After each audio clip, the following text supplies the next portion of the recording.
很久以前，它是印第安人的土地；400年前，它是荷兰人的一道墙。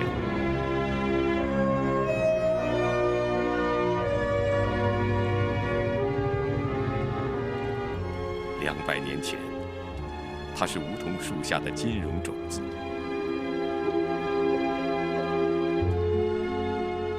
100年前，它塑造了美国的崛起。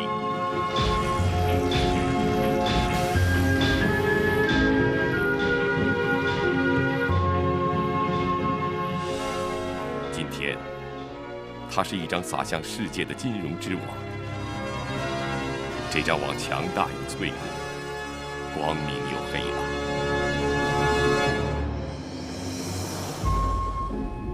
这张网既能让经济加速，又能让经济窒息。它就是华尔街。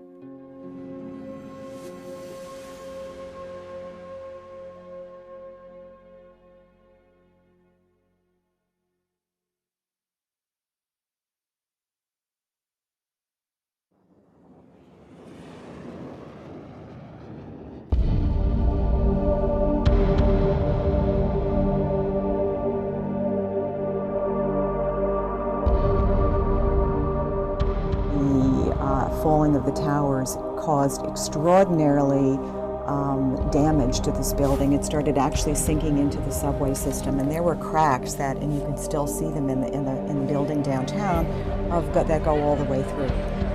911恐怖袭击造成了纽约世贸中心的倒塌，强大重力也大面积摧毁了地下建筑。在索拉诺夫人所提到的那条地下裂缝中，一个古老的建筑物呈现出来。And we went all the way down to the sub-basement, and there in the sub-basement we found a wall. And we did not know what the wall was, and we hoped that it was the wall of Wall Street.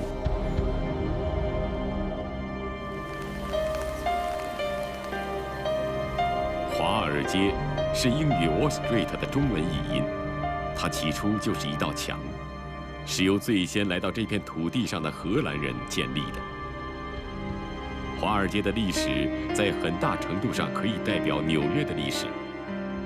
华尔街墙的建立与消失，以及后来成为世界金融中心，都在着力塑造着纽约这座城市的性格。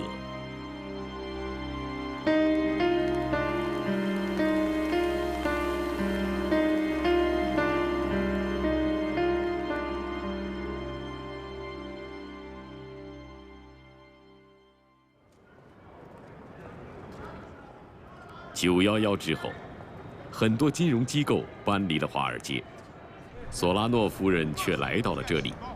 她的办公室就设在美国第一任总统乔治·华盛顿举行就职典礼的联邦大厅内。索拉诺夫人现在的工作是寻找发现纽约早期移民遗留下的印记，还原他们为这座城市做出的贡献。We barely said anything about them. Although the African burial ground, they're saying it's originally a. 索拉诺夫人的工作首先就是从寻找华尔街的墙开始的。We hired an archaeologist after doing extensive research on the actual stone of the wall. What we found was, unfortunately, not the wall of Wall Street, but what we found was the wall of some of the houses that were here. But for a long period of time, we thought that we had discovered gold, and we thought that it was the wall of Wall Street, but it was not. 在一个现代化的城市中，寻找400年前的遗迹，显然是非常困难的。好在，索拉诺夫人的工作得到了纽约市政府和很多纽约人的帮助，这其中也包括她的丈夫山姆·罗伯特。山姆·罗伯特先生是《纽约时报》城市版面的首席记者。对纽约这座城市有着直接深入的了解和独到见解。It's a city that has gone through, as one person called, a creative destruction process. We keep recycling buildings and land in the city. So and also, of course, there were 2 giant fires during the Revolutionary War in Lower Manhattan. So there really isn't very much left of either the revolutionary influence or the Dutch influence. And Lower Manhattan is certainly a part of that. Those are part of the Dutch legacy.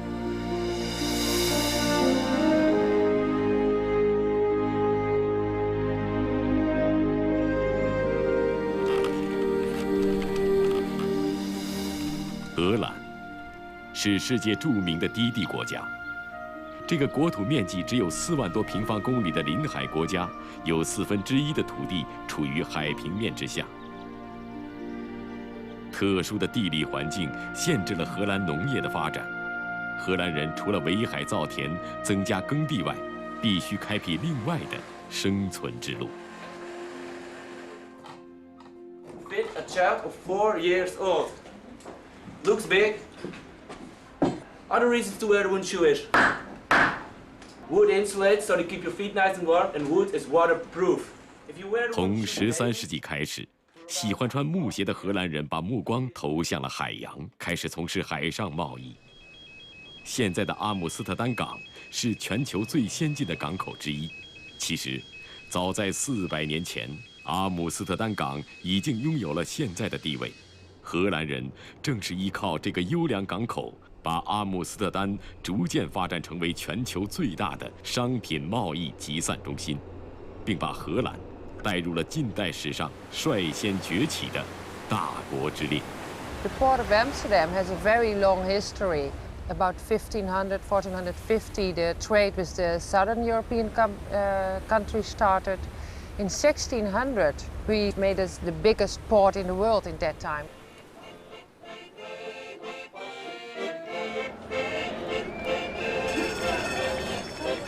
1581年，荷兰人摆脱了西班牙帝国的统治，享有独立主权的荷兰共和国从此出现在欧洲版图上。新生的荷兰共和国冲垮了贵族与平民之间原有的严格等级界限，教会对世俗社会的控制也被大幅削弱。宽松的经济与宗教环境吸引人们从欧洲各国来到荷兰。当时，阿姆斯特丹的人口中有1半以上都是移民，荷兰的经济由此迎来了快速发展的黄金时期。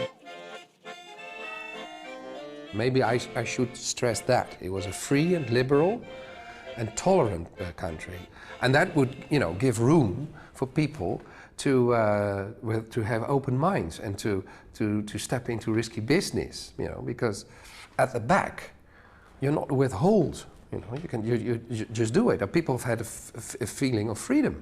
Any people, any race, so to say. So that the people that were, of intelligent and of free mind didn't mind to take risk that would be really entrepreneurial, wanted to start their own business. 范斯特的先祖正是那个时候从挪威来到荷兰，开设了一家小型海上贸易公司。现在，范斯特已经不再从事海上贸易，但对航海的兴趣并没有减退。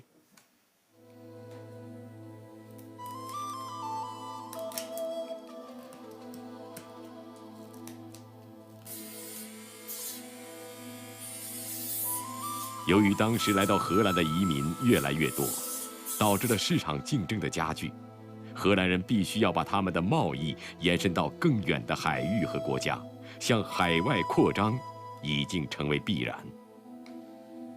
远航的梦想让荷兰人的造船业得到了飞速发展。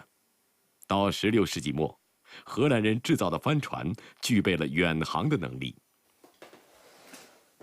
喜欢制作工艺品的范斯特要把他的帆船送入瓶中的海洋，最关键的一个环节就是要让帆船顺利地通过瓶颈。而当时荷兰的海上贸易也正经历着这样的瓶颈。荷兰贸易公司虽然数目众多，但规模较小，他们都无力承担远洋贸易所面临的风险。But all these discoveries, you need a lot of money to sail off to another country. to bring in precious products, but it also could be damaged, or it could be disappear. It could be, let's say, go down to the bottom of the sea, and then you had lost your money because the ship didn't come back with the things you had hoped for.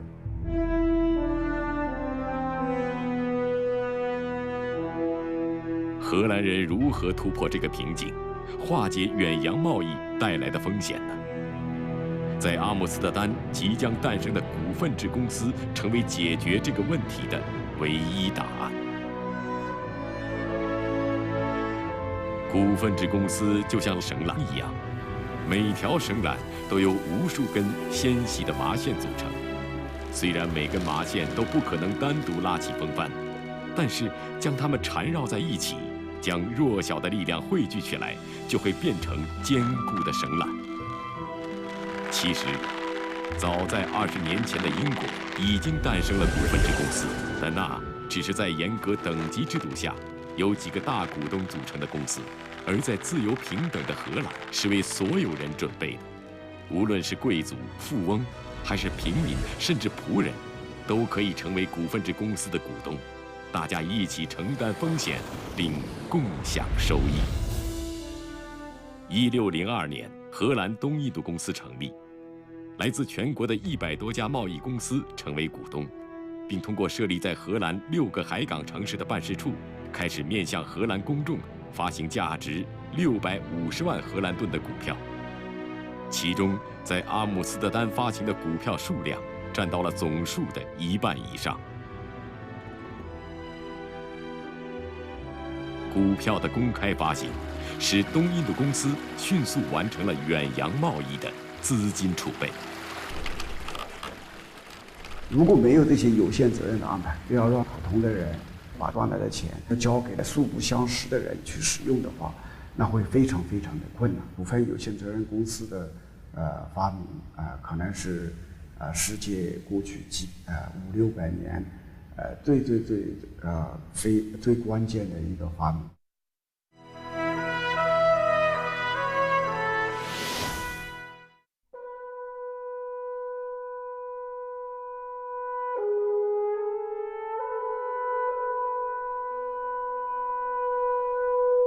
简·彭加德博士正在看的就是荷兰东印度公司发行的世界上的第1支股票，它的诞生改变了世界。英国、美国等西方国家正是利用荷兰人创建的这种股份制形式，通过公开发行股票，将分散在公众手中的资金汇聚起来，开启了人类社会最富活力和创造力的工业文明时代。股份制一直沿用至今，并且是当今社会最具影响力的企业组织形式。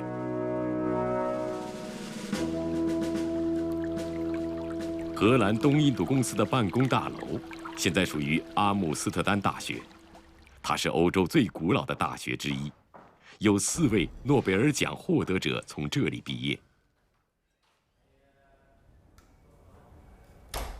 这个房间是召开毕业典礼的地方，无论是对阿姆斯特丹大学的毕业生，还是对以前东印度公司的船员，这里都有着特殊的意义。And this room used to be board of directors room, VOC. People who wanted to go on one of the VOC journeys as a sailor or a soldier had to present themselves in front of the board of directors, and they would be assessed on the spot. They would be assessed on their experience, on their talent, and they'd come a long way. So this was their last step before they would go on a risky but also a very hopeful journey. When I graduated, standing here, this room, and I guess I had the same feeling as people did in the early 17th centuries, start a journey in life.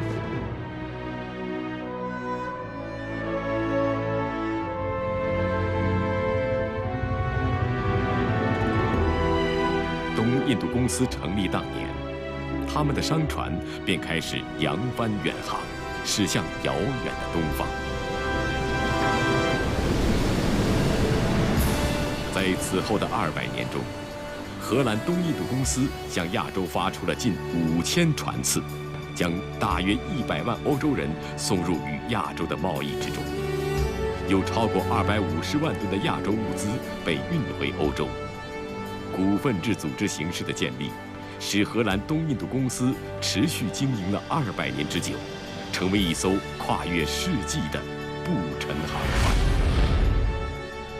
在东印度公司成立后的第2年，世界第1家股票交易所在阿姆斯特丹成立。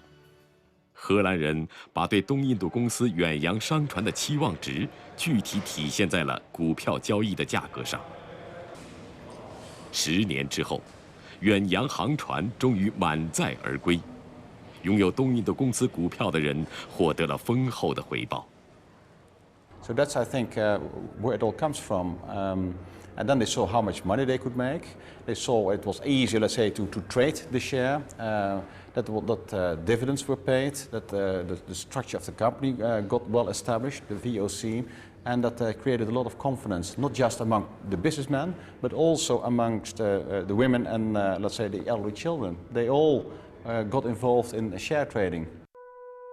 受到东印度公司成功的鼓舞，其他荷兰公司也开始效仿东印度公司，面向公众发行股票进行商业融资。世界上第1个股票交易市场在阿姆斯特丹诞生了。它的建立让资本更加有效地流动起来。现在，世界各地星罗密布着大大小小的证券交易市场，全球主要证券交易所的股票市值已经超过了60万亿美元。从650万荷兰盾到60万亿美元，资本市场经过400年的发展，已经汇聚成资本流动的海洋。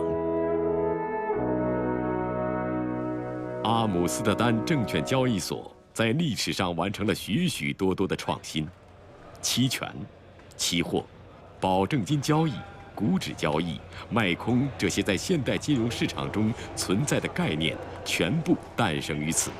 甚至每天早晨的开市钟声也是最先从这里敲响的。If the traders from the 17th century would have a glimpse of what happened, let's say, 400 years later, I think they would be proud, because the system they invented 400 years ago is still there.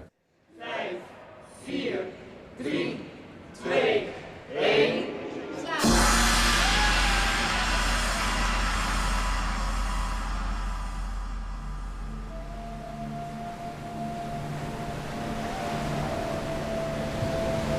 1609年，东印度公司的船长亨利·哈德逊开始了中国之行，这将是一次冒险的旅程，因为他担负着为东印度公司开辟新航线的艰巨任务。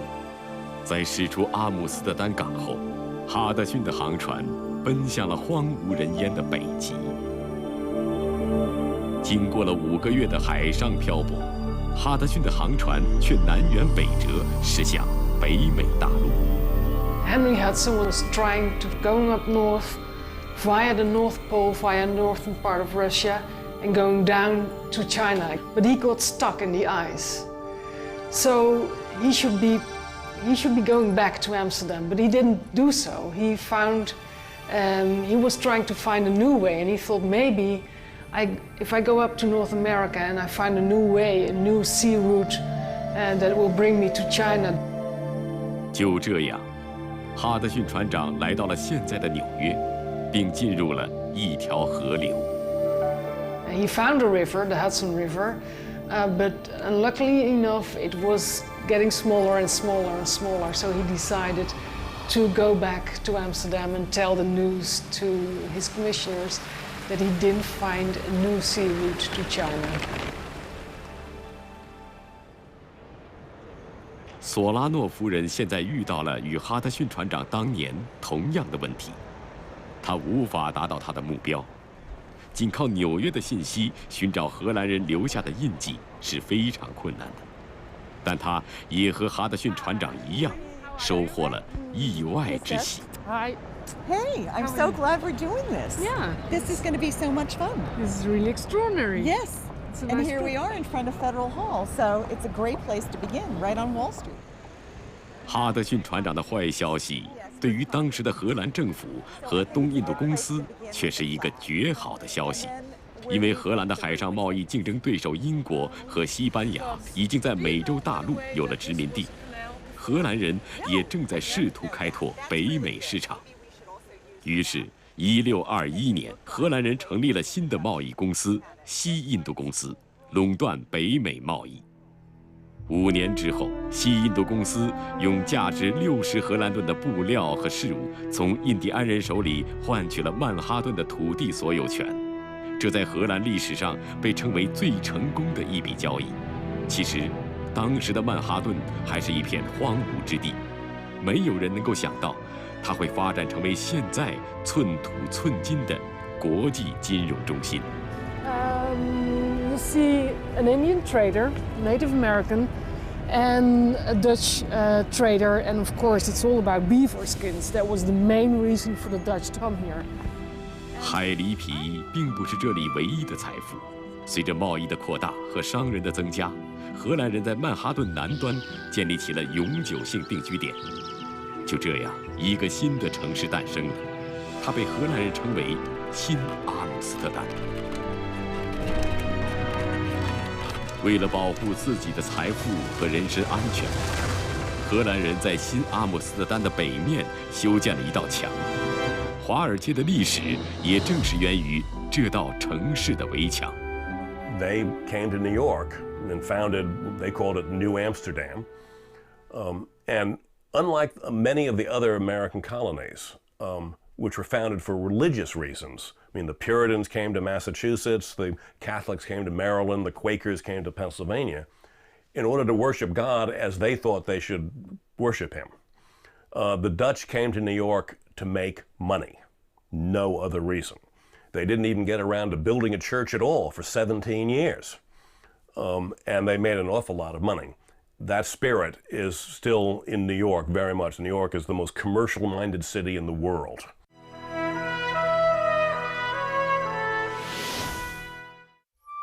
当其他西欧国家的移民还在将北美殖民地作为逃避宗教和政治迫害的避难所时，荷兰人已经将新阿姆斯特丹变成了北美大陆最大的商品贸易市场。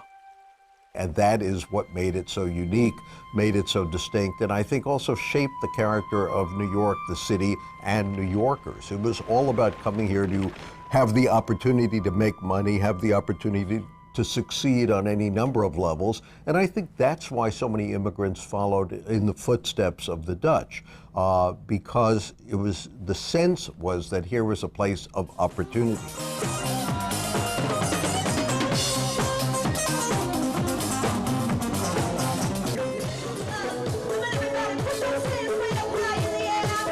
《新阿姆斯特丹》不仅秉承了阿姆斯特丹的建筑风格，更重要的是城市的性格。这里宽松的经济、宗教环境和包容的人文气息，同样在不断吸引着来自世界各国的移民。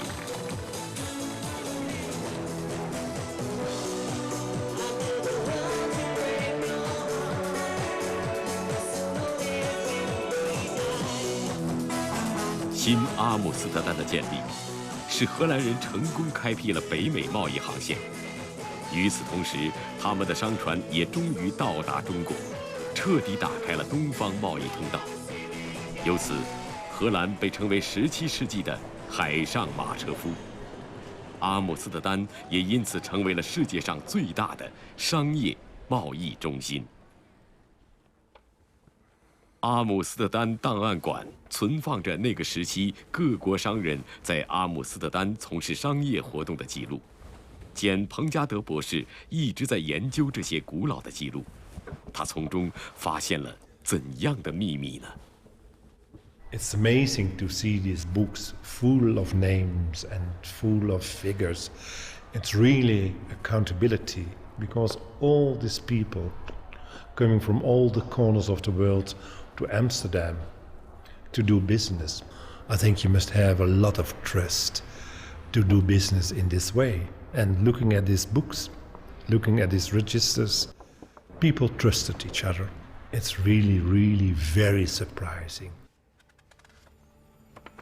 在阿姆斯特丹形成的良好的商业信用，为解决商业活动中一个重要问题奠定了基础。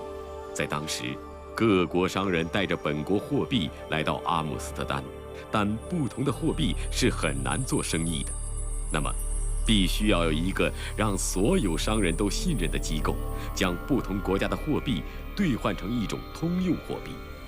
于是，聪明的荷兰人又给这个世界带来了另外一项重要的金融发明。And the other one is the banking system. Exchange bank, you could say it's the mother of the banking system, because the Amsterdam exchange bank, saving bank, was really based on trust. You put money in it, and you got a piece of paper for it back. And you can only do that if you trust a bank. So they took in that money, and foreign money could be transformed into the Dutch money. And it's what you call the Giro system. 阿姆斯特丹档案馆以前就是东印度公司银行的办公地点。荷兰人不仅成功解决了不同货币流通的障碍，而且开创了支票和资金转账的系统，缔造了现代银行的概念。此时的荷兰人已经通过第一支股票、第一个股票交易市场和第一家现代银行，把金融推入了人类以前从未到达的现代金融领域。国外资金的大量涌入和国内金融市场的空前活跃，使阿姆斯特丹成为了第一个世界性的金融中心。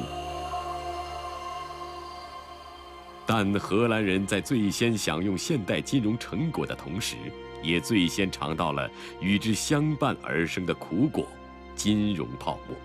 从此，泡沫一词成为经济领域的专属名词。郁金香是16世纪末从土耳其引入荷兰的，荷兰人很快就喜欢上这种色彩鲜艳的花朵。在随后的几十年中，郁金香的价格飞速上涨。到17世纪30年代，一支较为名贵的郁金香相当于4只公牛的价格，大大超出了它的内在价值。此时的郁金香已经不再是作为观赏之用，而变成了炙手可热的投资产品。对于财富的狂热追求，让人们不惜卖掉土地、珠宝、房屋，或者向银行贷款来购买郁金香。And that is what in any mania happens. Prices rise and rise and rise and rise. And if you're not at the end of the chain, but somewhere in the middle, you make beautiful money. But then, if there is a crisis, so to say, the market just declines and then it crashes. Now, this is what was happening. 1637年，郁金香泡沫终于破裂了。有些品种的郁金香价格甚至狂跌到了最高价位的1/1000。这期间导致了千百万人倾家荡产，也导致了许多银行的破产。这是人类历史上爆发的第一次金融危机，也是人类历史上为数不多的最糟糕的一次创造。一直到400年后的今天，金融泡沫仍然是现代金融体系的一部分。现在，没有多少荷兰人把金融危机与郁金香联系在一起。简阳每天都会把一束郁金香带回家，送给他的妻子，这是很多荷兰人的生活习惯。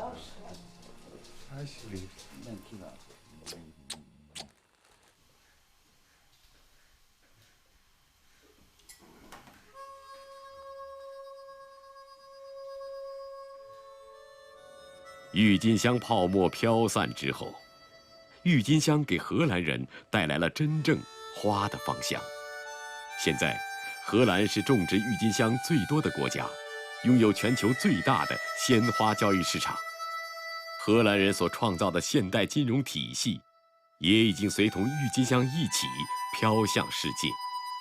它成就了英国的崛起，美国的强大，也成就了伦敦和纽约两个新的世界金融中心。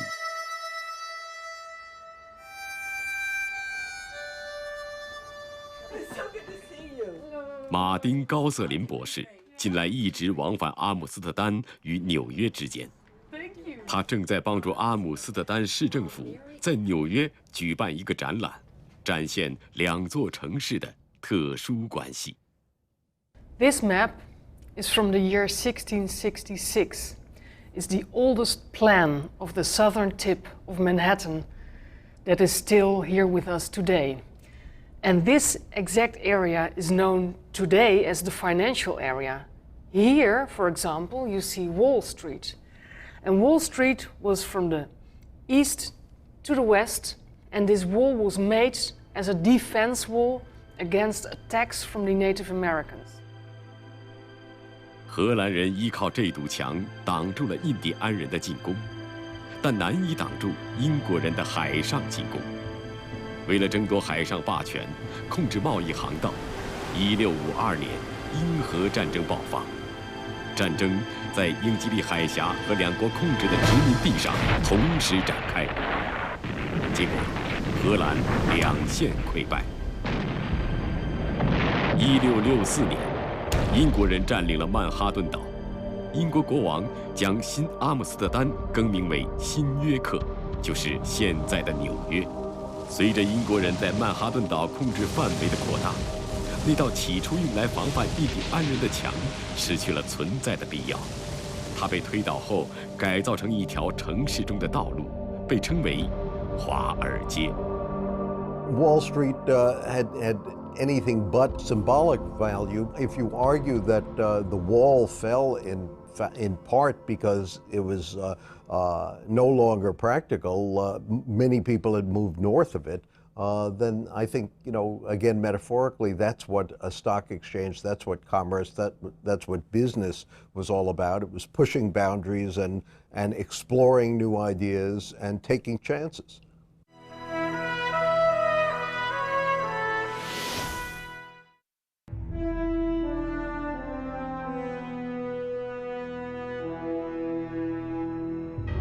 荷兰在北美的殖民地被英国人夺取之后，英国本土爆发的光荣革命，又让伦敦取代了阿姆斯特丹，成为新的国际金融与贸易中心。光荣革命是英国议会与英国国王进行的一场权力斗争。光荣革命标志着英国君主立宪制的开始。英国王室从此以后不得随便征税，不得干涉法律，不得干涉议员的选举。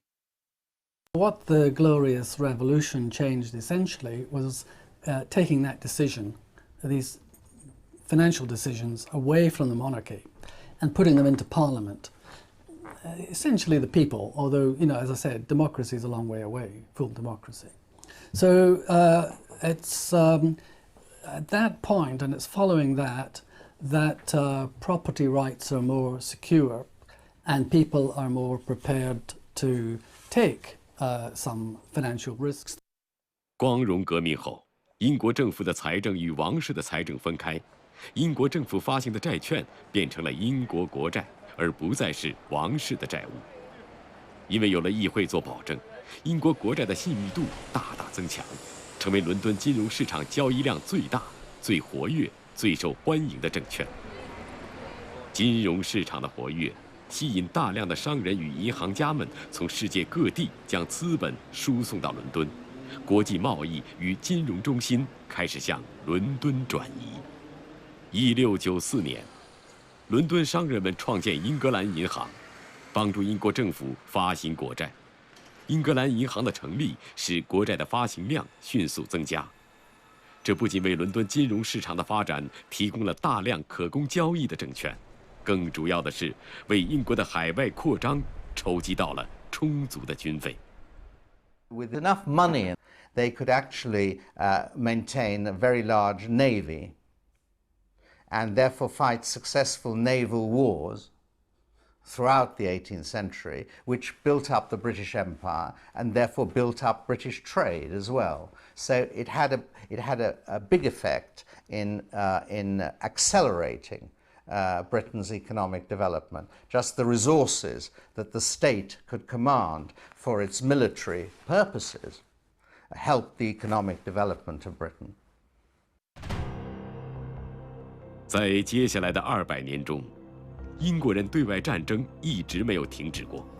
这些战争全部都可以归结为英国进行海外扩张的殖民战争，其中包括19世纪中期给中国人带来伤害的2次鸦片战争。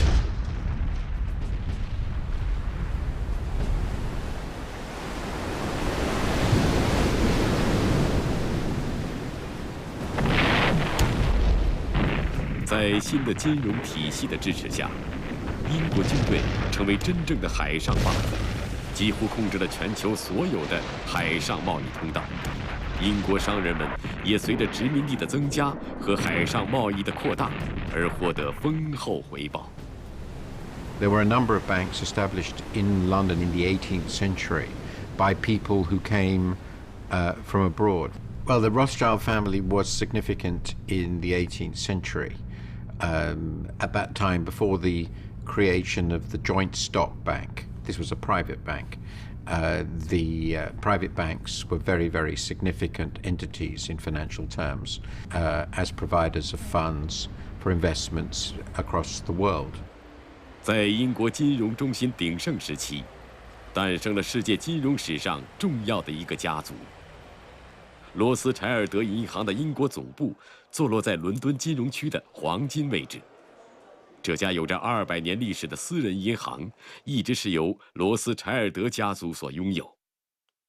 罗斯柴尔德家族最早兴生于法兰克福，以后老罗斯柴尔德把5个儿子分别派往欧洲的5个国家，其中他的第3个儿子内森在英国伦敦建立罗斯柴尔德银行。随着英国的崛起，罗斯柴尔德家族的中心也转移到了伦敦，并以伦敦为中心建立起当时世界上最大的跨国银行。The Rothschilds really established, as we've already discussed, the first truly international bank. And that is a model that bluntly everybody has followed since. So they blazed the trail and others followed, either in precisely the same lines of business as the Rothschilds or in other and broader lines of business. But the trail was definitely blazed by the Rothschilds.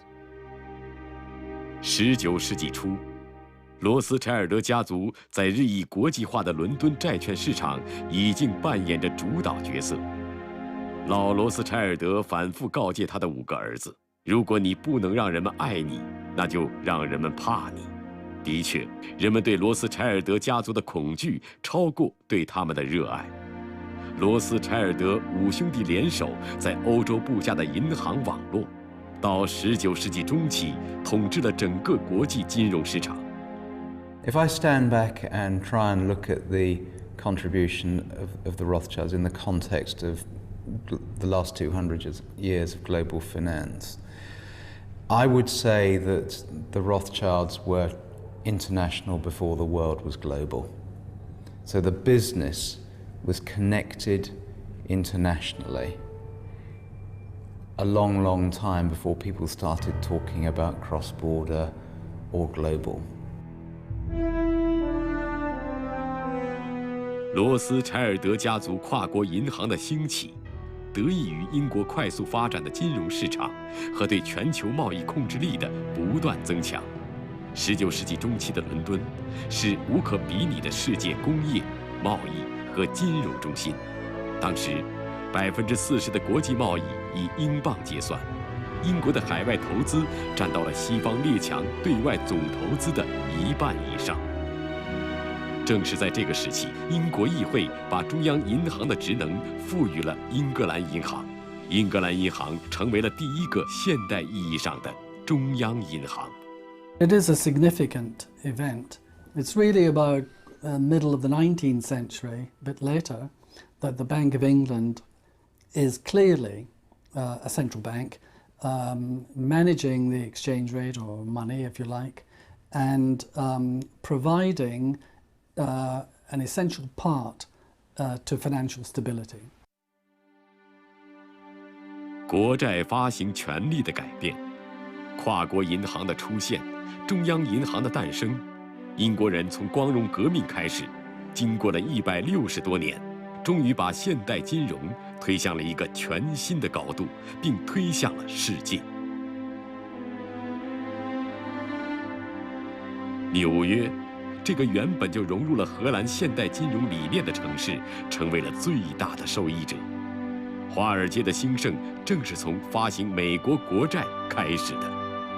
1783年，美国独立战争胜利，虽然摆脱了英国的统治，但在金融上却几乎复制了英国的现代金融体系。英国是政府投资建立起了中央银行，美国也是。英国是政府投资建立了股票交易所，美国还是。1803年，英国投资人持有的美国股票占美国总市值的1半，大约是3200万美元。经过100多年的发展，到1900年，新兴的美国取代了英国，成为世界上最强大的经济体。纽约取代了伦敦，成为全球新的金融中心。华尔街的银行家们也超越了伦敦的罗斯柴尔德家族，建立起新的金融帝国。 And it was no coincidence that this happened in New York. This is the place where it was going to happen. There is no city in the world that is probably more diverse than New York is today. And it's all the result of a place that was attractive to immigrants. Diversity brought in people from all over the world at the time who were interested in success, in making money. What that produced was a level of tolerance that I don't think you can find in barely any other place in the world. Other cities became known for their history, for perhaps their culture, for other activities, for agrarianism. This city became known for commerce.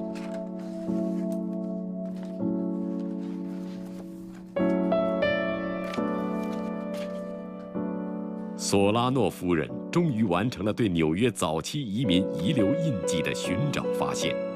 她将8处主要印记连接起来，呈现出令人欣喜的图景。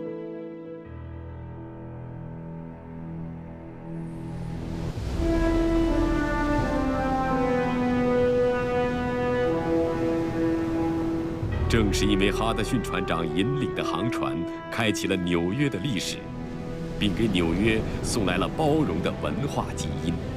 这种基因一直延续到今天。有人说，纽约根本没有纽约人，那里就是一个世界。荷兰移民从阿姆斯特丹带来了股份制、股票交易所和货币汇兑银行。来自英国的移民从伦敦带来了国债、跨国银行和中央银行。这些现代金融的种子，最终将纽约塑造成为一座资本之城。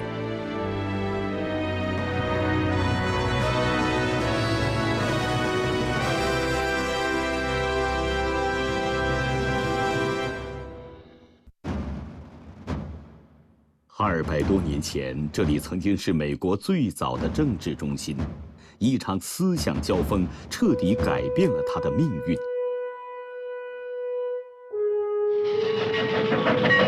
200多年来，华尔街与华盛顿展开了怎样的交锋和博弈？